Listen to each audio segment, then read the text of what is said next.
Assalamualaikum warahmatullahi wabarakatuh. Perkenalkan, nama saya Nurhayati dari Prodi PAI Semester 5 STAI Nida El Adabi. Pada kesempatan ini saya akan sedikit membahas sejarah peradaban Islam pada masa Nabi Muhammad SAW.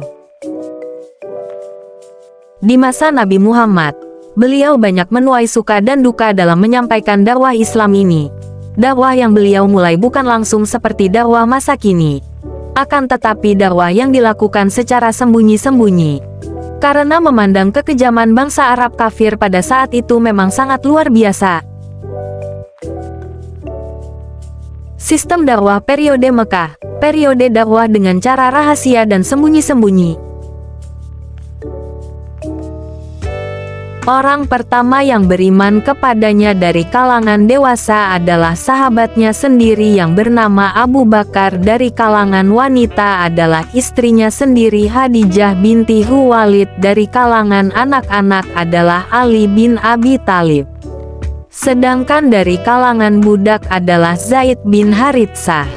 Periode ini berlangsung selama 3 tahun.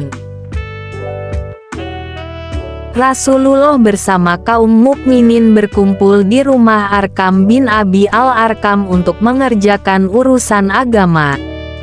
Sejak saat itu orang Quraisy telah menyatakan permusuhan kepadanya.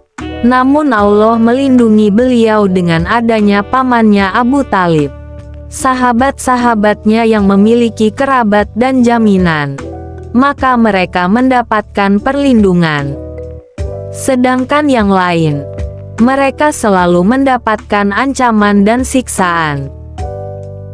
Umayyah bin Khalaf melemparkan budaknya yang bernama Bilal ke sebuah tempat yang sangat panas di Mekah. Kemudian dia memerintahkannya agar kafir dan ingkar terhadap apa yang diajarkan oleh Nabi Muhammad.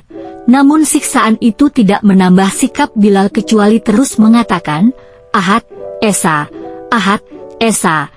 Sedangkan Abu Jahal menyiksa Ammar dan kedua orang tuanya dengan siksaan yang sangat pedih hingga akhirnya dia membunuh Sumayyah ibu Ammar. Maka, jadilah dia wanita yang syahid pertama kali di dalam Islam. Sementara itu, Rasulullah terus mengatakan kepada mereka, sabarlah kalian wahai keluarga Yasir karena tempat kalian adalah surga.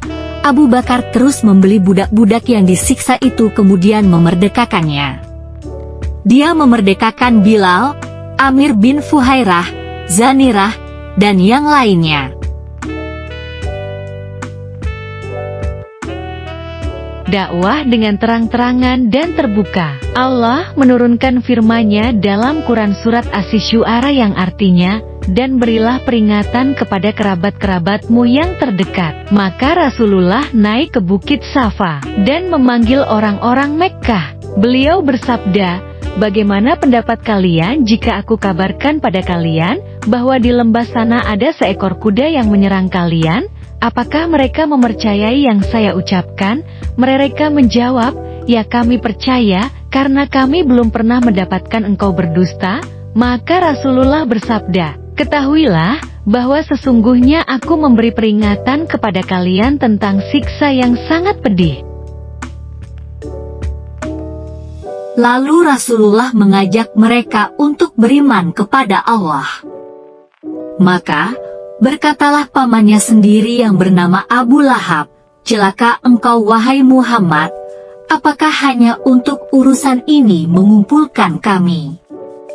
Allah menurunkan firman-Nya di dalam Quran Surat Al-Lahab ayat 1 yang artinya, binasalah kedua tangan Abu Lahab dan sesungguhnya dia akan binasa. Setelah itu dia mulai berdakwah kepada kerabat-kerabatnya dan keluarga dekatnya. Allah menurunkan firman-Nya dalam Quran Surat Al-Hijr ayat 94 yang artinya maka sampaikanlah olehmu secara terang-terangan segala apa yang diperintahkan kepadamu dan berpalinglah dari orang-orang yang musyrik. Lalu selanjutnya yaitu periode Madinah. Pembentukan sistem sosial kemasyarakatan, politik, dakwah, dan ekonomi.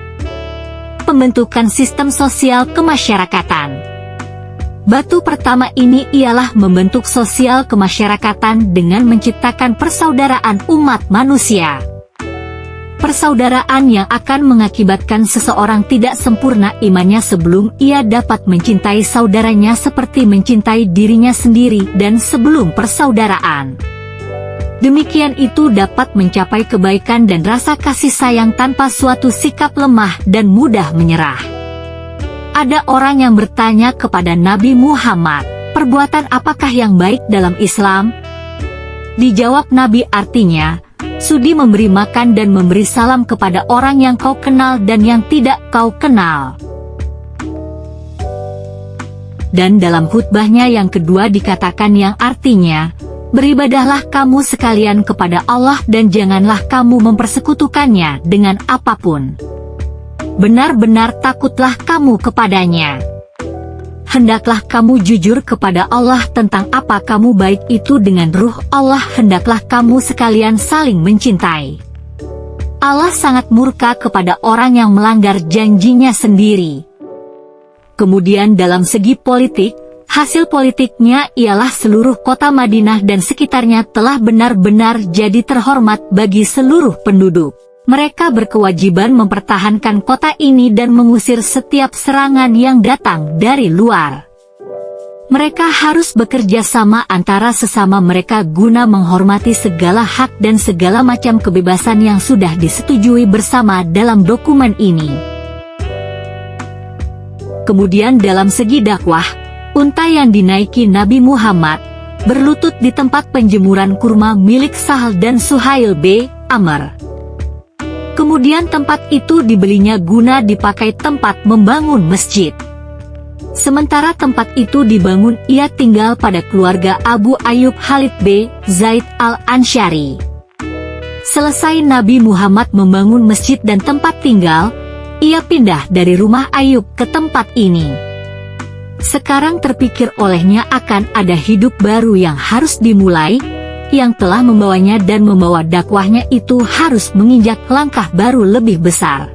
Jadi kesimpulannya, langkah dakwah yang pertama kali ditunjukkan oleh Nabi ketika berada di Madinah ialah dengan mendirikan masjid sebagai tempat beribadah, tempat tinggal, dan menyebarkan dakwah Islam. Selanjutnya dalam segi ekonomi.